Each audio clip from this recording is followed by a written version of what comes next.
L'indispensable Monsieur Jean-Pierre,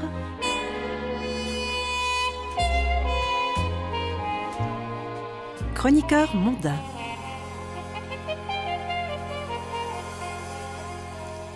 Partir, c'est crever un pneu, disait je ne sais plus qui.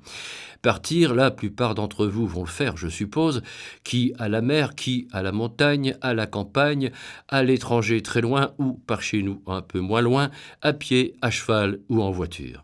Comme chaque année, à la même époque, des foules innombrables vont se mettre en branle, se retrouver et s'agglutiner ailleurs, tout bêtement ailleurs. Et moi, je ne bouge pas. Ailleurs, pour moi, c'est ici, là, maintenant, tout de suite, à l'heure où je vous parle. Et puisque vous allez partir et que je ne vais rien faire ni dire pour vous en dissuader, je vais donc vous imposer un devoir de vacances à partir des réflexions qui m'ont été inspirées par un article du supplément en couleur du Monde de lundi dernier. Il y est question de sexe. Chouette, vont s'exclamer les plus coquines et les plus coquins d'entre vous. Chouette, du cul. Eh bien non, vous avez tout faux.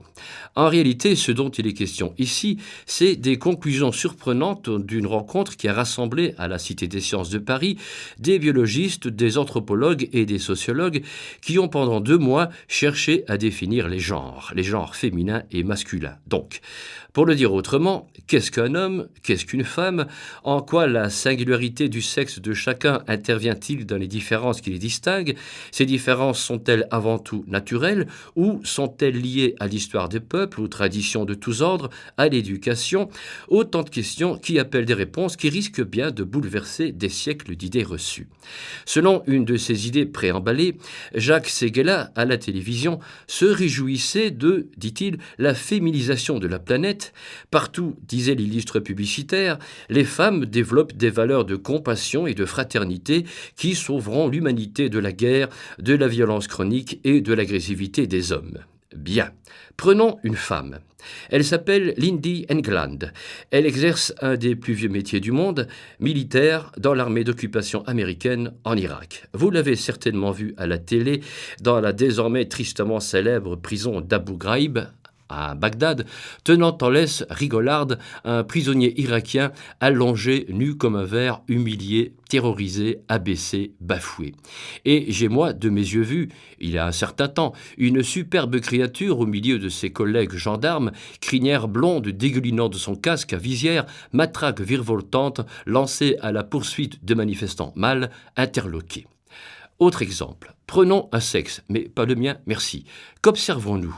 Rien. Ou pas grand-chose. L'organe le plus représentatif de ce que peut être et devenir l'individu humain est son cerveau. Celui du nouveau-né, qu'il soit fille ou garçon, est un territoire vierge qui se construit dès les premiers mois de la vie.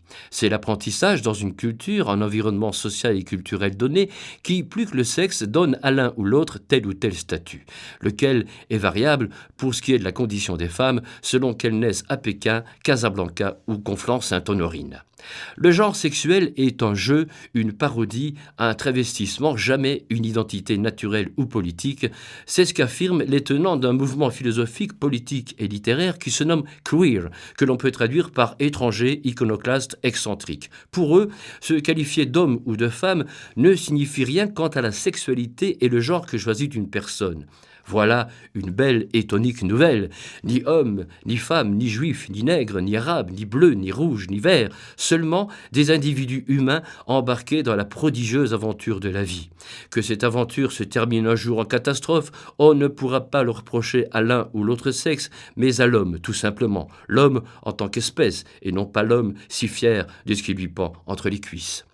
Au mois de septembre pour ces chroniques, et puis en deuxième heure, je vous retrouverai pour vous parler de cinéma belge.